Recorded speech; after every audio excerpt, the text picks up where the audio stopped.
we're ready if you like. Good morning. May it please the court, Katie Smith from Cole, Scott & Cassane. I'm here on behalf of Lakeland Regional Medical Center.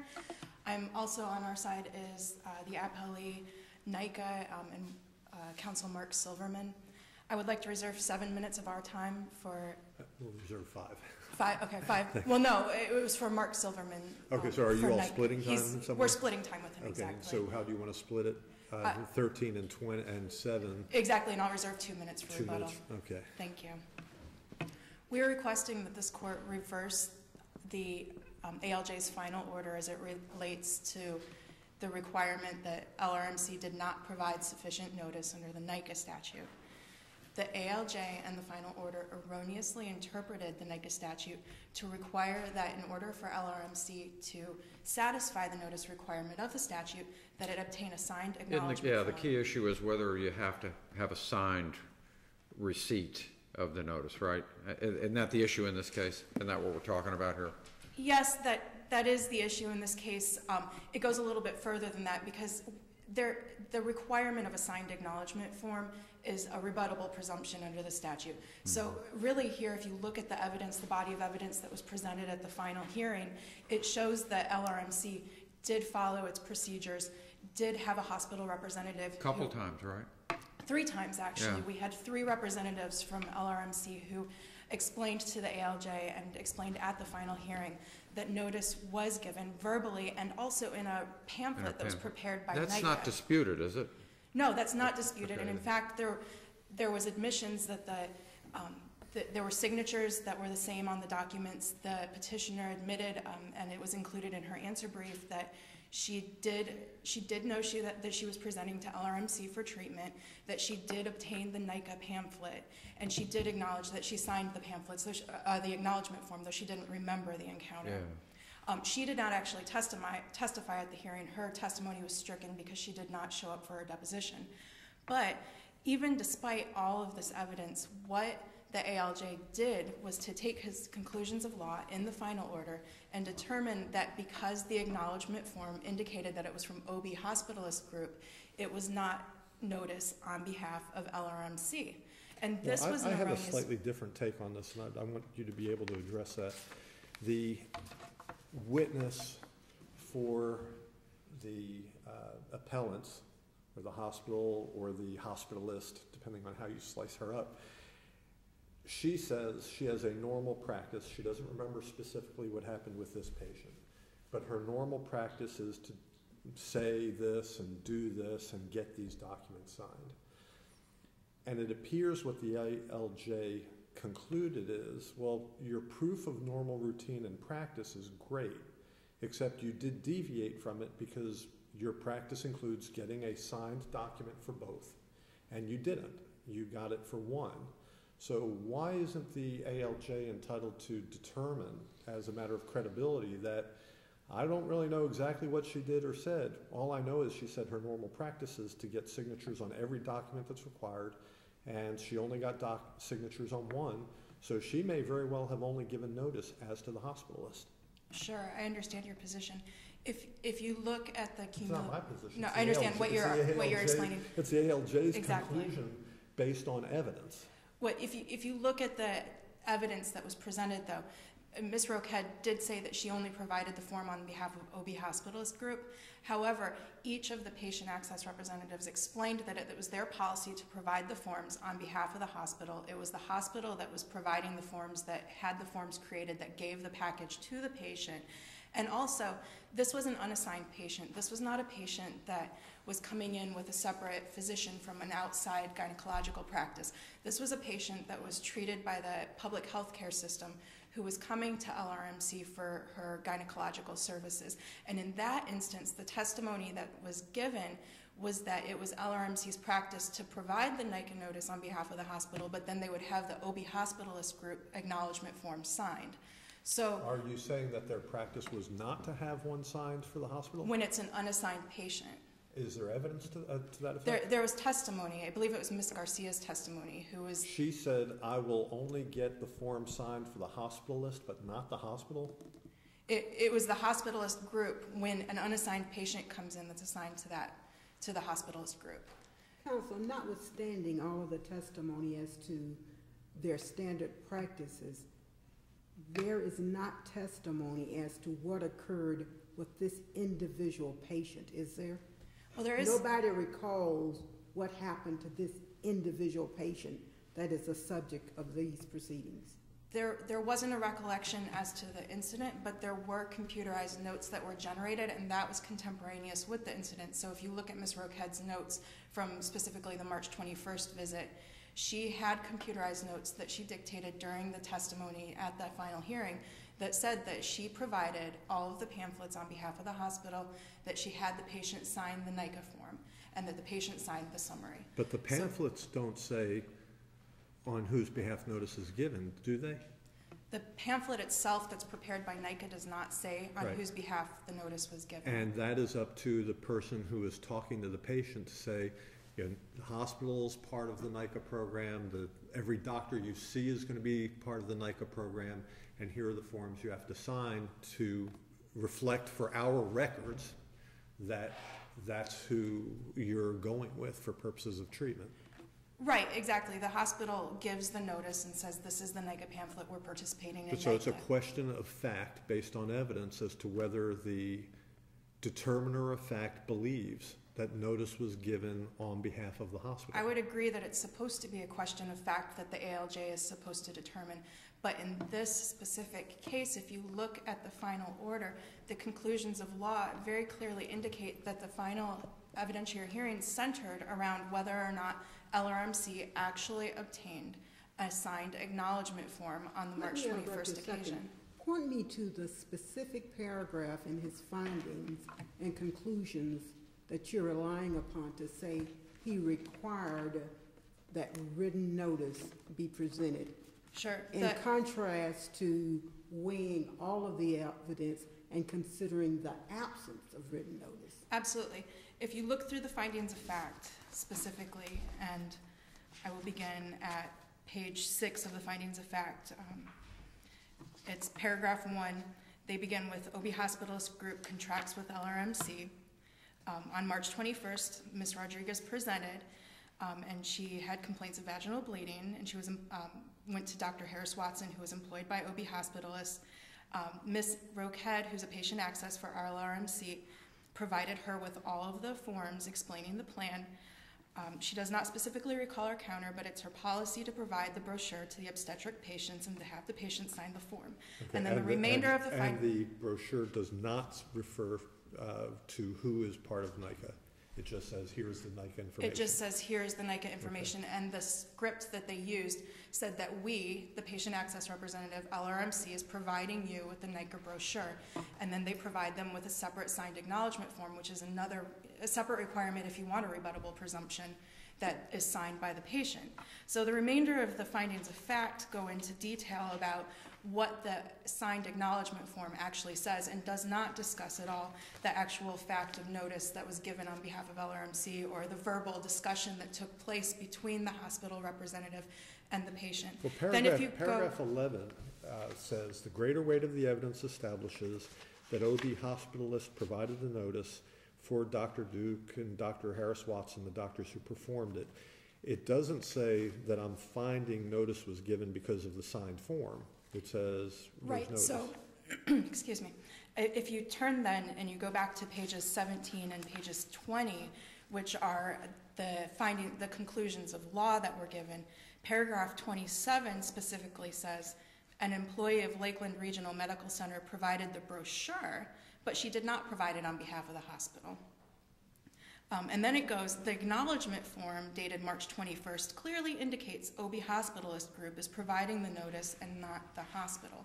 So reading that paragraph, it's our argument, and it's LRMC's position, that the ALJ took this and said, look, an employee of Lakeland Regional who followed her routine, her policy, and her procedure, who provided the patient with all the forms that she typically does, who gave the speech, who gave the NICA brochure, gave it, but she didn't give it on behalf of the hospital because the signed acknowledgement form says OB Hospitalist Group.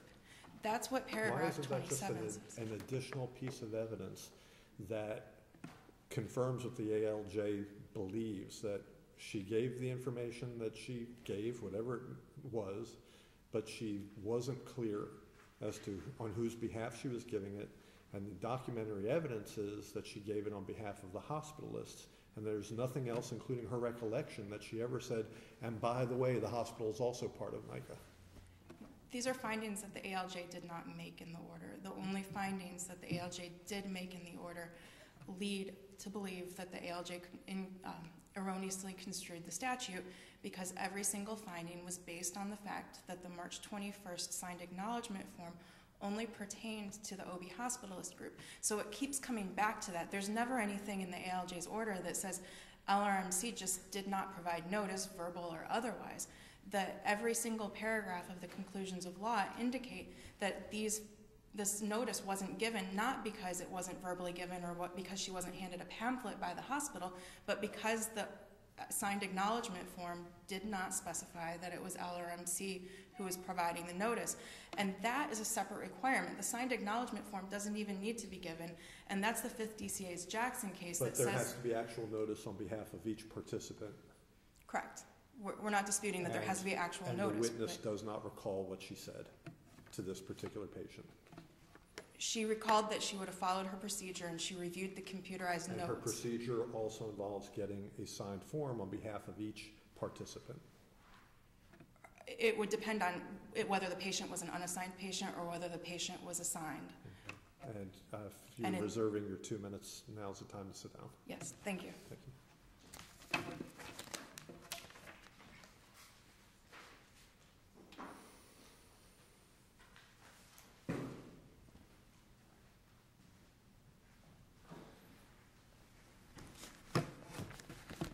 Morning, judges. May it please the court. Mark Silverman from Frank Weinberg and Black on behalf of the Florida Birth-Related Neurological Injury Compensation Association, referred to in all the briefs as NICA.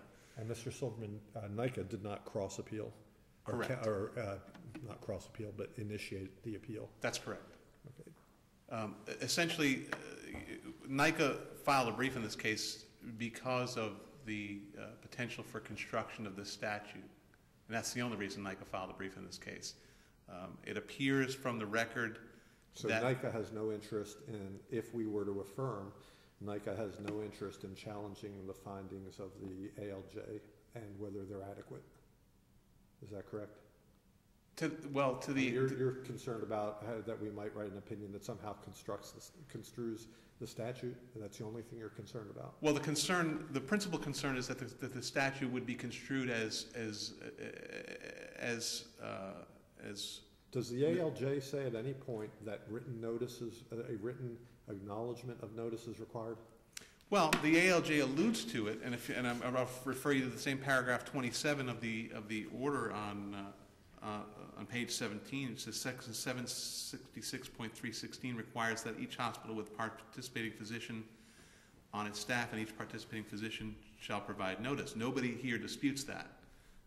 And all the briefs are consistent on that. An employee of Lakeland Regional Medical Center provided the brochure, but she did not provide it on behalf of the hospital. The acknowledgement form dated March 21st, 2010 clearly indicates OB Hospitalist Group Inc. is providing the notice and not the hospital.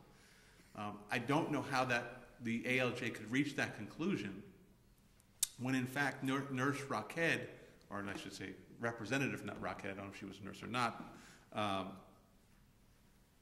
testified that she provided every other form in that welcome packet was a form for the hospital.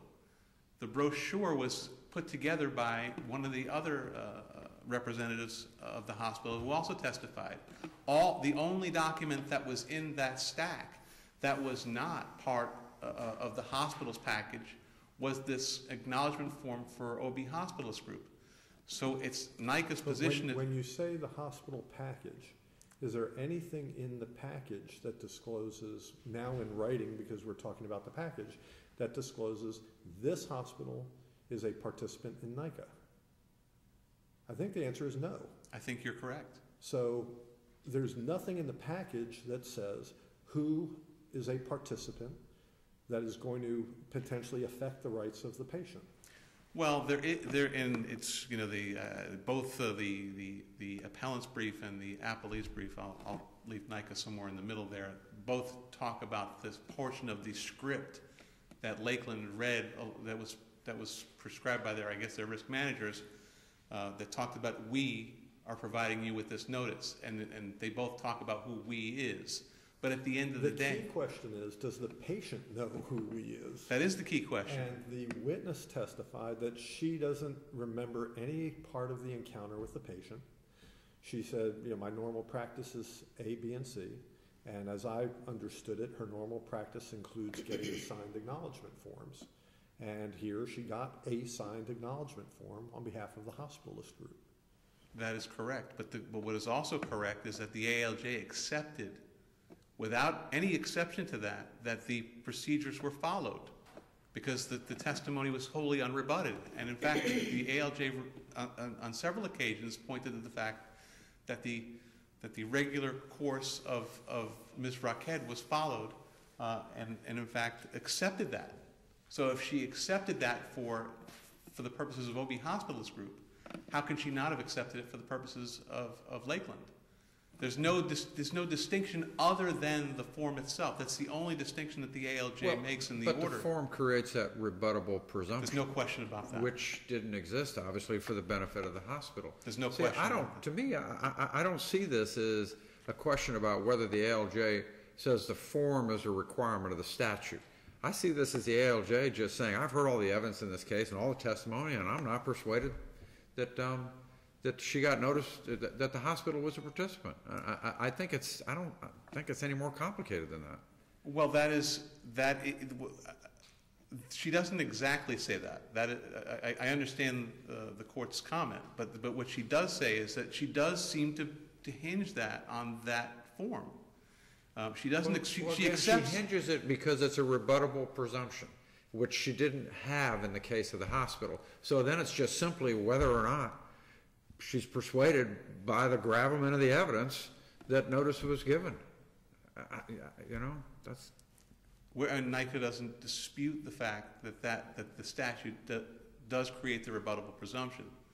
The concern here is that I don't think anybody disputes that, actually. I'm not even sure the ALJ. The ALJ, none of the parties dispute that. But at the end of the day, if you look at the ALJ ruled outside of the hearing based upon proposed orders that were filed. If you look at the ALJ's findings, the only thing that seems to be an issue is the form. She accepts all of the testimony of Anjani Rockhead as she followed all of the procedures, she did everything, and the only thing that's not there is this form. So if the only thing that's not there is this form, and the statute, it only creates a rebuttable presumption, and it does provide essentially that you can prove it through or provide notice just by presenting the peace of mind brochure, then there's no corollary between. Remind me, was her testimony that I specifically tell patients that this brochure is being given to them because the hospital is a participant and the hospitalist is a participant? One of the representatives testified that there is a script that is read, and the script is a short script that talks about, we are providing you this notice that was prepared on the form by NICA.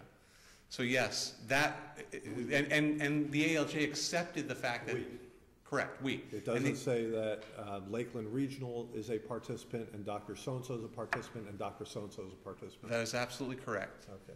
And I don't know if you've used 6 minutes. Are you reserving any time for that? I'm not reserving any time. Okay, then you've got about half a minute to finish up. At the end of the day, we are requesting that to the extent that the court finds that there is a misconstruction of the statute, that the decision of the ALJ be reversed, and to the extent that the court finds that that this is a fact-based decision, that they find that the statute was complied with by the presentation of the peace of mind brochure on March 21st, 2010. Very good. Thank you.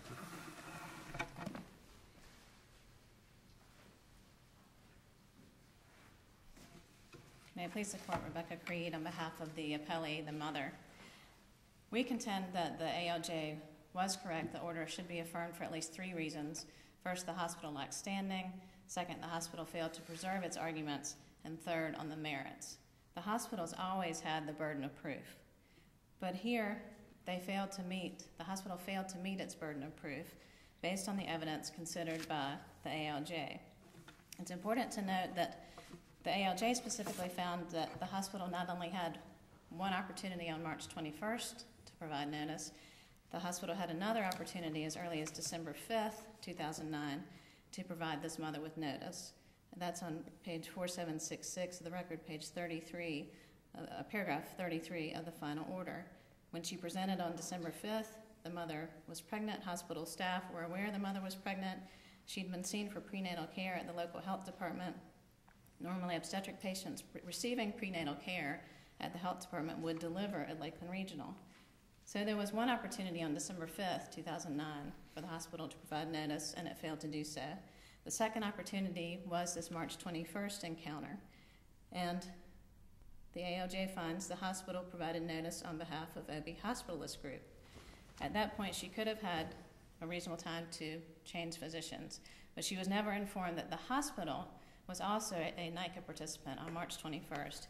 If you look to the OB Hospitalist form, the written acknowledgement form, which is the Intervenors Exhibit 1, it specifically states, I've been furnished information by OB Hospitalist Group and been advised that my doctor and nurse midwives associated with the group participate in the plan.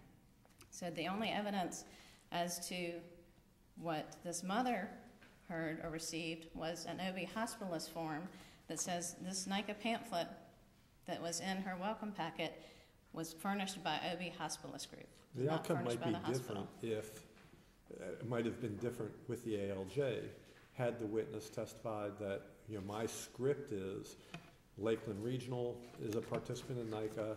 Every doctor with this hospitalist group, whoever you see is part of NICA, or else specifically identify those doctors who are part of NICA. And her script doesn't do that, is that correct? Her script does not do that. The script, which is attached as Exhibit 9 on the appendix, states, this is an acknowledgement form that indicates we have given you the pamphlet, and I need you to sign here. Well, at the same time that, assuming the script was read on March 21st, this mother heard, we have given you the pamphlet, and we would need you to sign here. She was signing on the OB Hospitalist form. So again, there's nothing to identify Lakeland Regional as providing notice to this mother. There's nothing to state that Lakeland Regional was identified as a NICA participant on March 21st. And the statute clearly requires that each hospital and each provider, physician provider, have to provide notice. Now, Lakeland Regional's position, as I understand it, in part is that for certain patients we don't require signed forms, and for other patients we will get signed forms. I'm not sure I understand the wisdom of that, but that's apparently their position. Is there anything explaining that further? I think what is, I don't quite understand that. That was the testimony of one witness, that if it's depending on whether the patient is assigned or unassigned, I give only one particular form. The testimony of Ms. Roquette, who was the patient representative on March 21st, she testified that typically her procedure, and the other patient access representative confirmed this, the typical procedure in the hospital is to give two acknowledgement forms, one on behalf of the hospital, one on behalf of the physicians.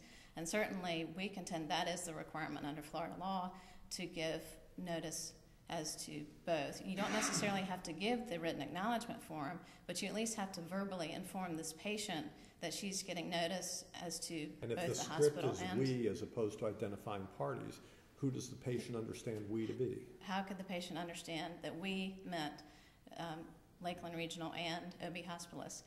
But what's important too is that Ms. Roquette testified, she agreed that basically there had been a breakdown in the procedure to the extent that she usually relied on two acknowledgement forms. Here, there was only one acknowledgement form on March 21st, and that was of the hospitalist group. So she conceded that would be a breakdown in the hospital's usual procedure. She wasn't aware of any March 21st written acknowledgement form. And so she also, there's no findings as to verbal notice because there was no evidence of verbal notice to this mother. This is not like the 5th District's opinion in Jackson, where there the nurse specifically not only gave the patient the brochure, but also specifically informed every patient as a matter of her routine that all of the physicians in that group participated in the NICA plan. Here, this patient representative doesn't remember. and she was asked whether she had informed this mother whether she had told this mother that both the hospital and the OBGYN group participated in the plan, and she didn't remember. So there is no evidence to establish that verbal notice was given. We're not saying that you absolutely have to always give the written acknowledgement form, and the statute does make that a rebuttable presumption, but it's not a requirement. But here we do argue that you have to show something more than giving an acknowledgement form that says, I've been furnished information by the OBGYN group with no information as to what the mother was told about the hospital's participation. By May 1st, 2010, when the mother actually did get not just one form but 2 acknowledgement forms, the ALJ found that was too late. It was too late to fulfill the purpose of the NICA statute and the notice requirements under the statute, because at that point the mother was already in labor, her membranes had broken, she was in an emergency medical condition, and that emergency medical condition could not excuse the hospital's earlier failure to give notice on at least 2 occasions. Again, not only March 21st, but also December 5th, 2009. The purpose of the notice requirement is, again, to allow patients to make an informed decision, an informed choice of provider. And here the mother did not have that opportunity because she never was informed that on March 21st that the hospital was a participating provider. In its brief, NICA makes an argument that it would have been futile to require separate notice from the hospital, but that argument has been rejected by the Florida Supreme Court and this court in its Tarpon Springs opinion. It's also undermined by the fact that later they give notice on behalf of both. And it's not like it's an unusual practice to give notice for the hospital. Exactly, and as this court stated in Tarpon Springs, the notice requirement it can be easily satisfied, but here the hospital failed to follow its own routine practice and procedure to the extent that involved giving 2 written acknowledgements, and it has nothing to show that it in fact verbally gave notice. And it's not enough to say, well, just because this OBGYN group gave notice that as the hospital I'm entitled to rely on that.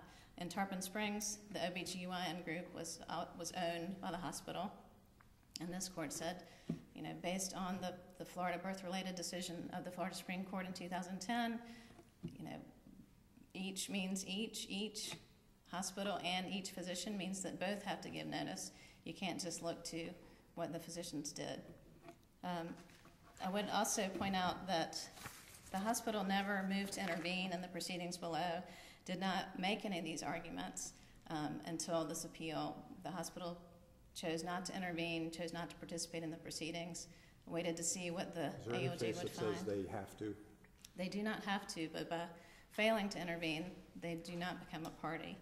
And even if you find that they're standing, then certainly you could find under general preservation principles they didn't preserve these arguments. They couldn't argue anything outside of what was argued, but I'm not aware of a case that says they can't intervene for purposes of appeal when there's a ruling that's adverse to their interest, and it sounds like you haven't found one either.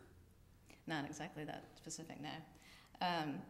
But what the hospital could have done had it appeared at the proceedings, it could have shown that it lacked the ability to provide notice on December 5th, 2009.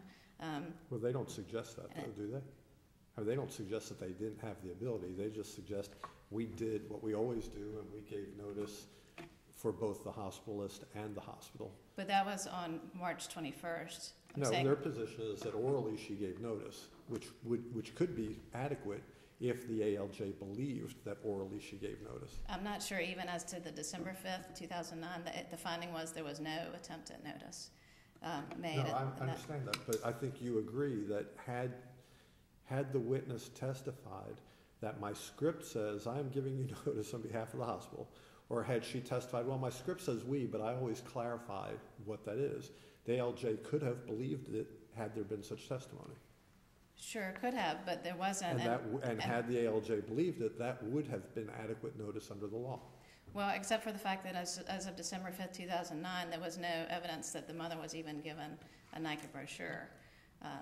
So to that extent, that was a reasonable opportunity to give notice. Certainly the hospital should have known that she intended to deliver there, and there was no effort made at notice as of that date, as found by the ALJ. Again, it's really not a question of whether the ALJ misinterpreted the legal issue or the legal requirements. There's no requirement in the language of the final order to prove written acknowledgement. The ALJ heard the evidence, considered it, and found that as of March 21st, when all the mother had was this document that says, I've been furnished information by OB Hospitalist Group and been advised that the group's physicians participated. There's nothing to evidence that the hospital also participated in the plan, or that the hospital also relied on that same brochure to give notice. Because the ALJ's findings of fact are supported by competent substantial evidence, her determination as to notice is binding and conclusive, and we ask this court to affirm. Thank you. Thank you.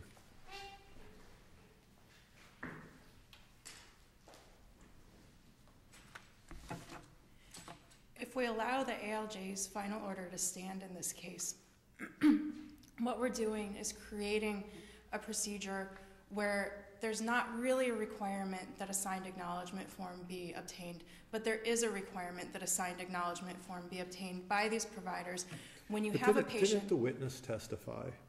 But you do know the procedure is to get one from the hospital and one from the hospitalist group, right? And the answer is right. And in this case, if we didn't have one from the hospital, there was a breakdown in procedure, right? The answer is correct. But that goes specifically to the issue of the signed acknowledgement form, which is an entirely separate and distinct. Doesn't it go to a breakdown in procedure, which also allows the ALJ to determine, well, we know the script says we know there's a breakdown in procedure because her procedure is to get a signed form, and she didn't. And therefore, I, as the ALJ, conclude she didn't get notice that the hospital is a participant. Why is that not legally supportable? I understand that that could be a credibility determination on her part, but what we have here is a body of evidence, including 2 other patient access representatives that testified contrary to that. So what the other patient access representatives testified to and what Ms. Roquette ultimately testified to is that she, as an LRMC employee with a packet of information from LRMC, provided it to the patient. And does that packet of information ever say LRMC is a NICA participant? It doesn't need to say that. Okay. Well, we may just disagree on that then. Thank you. And on behalf of LRMC, we're requesting that this court reverse the order as it pertains to Lakeland Regional. Thank you.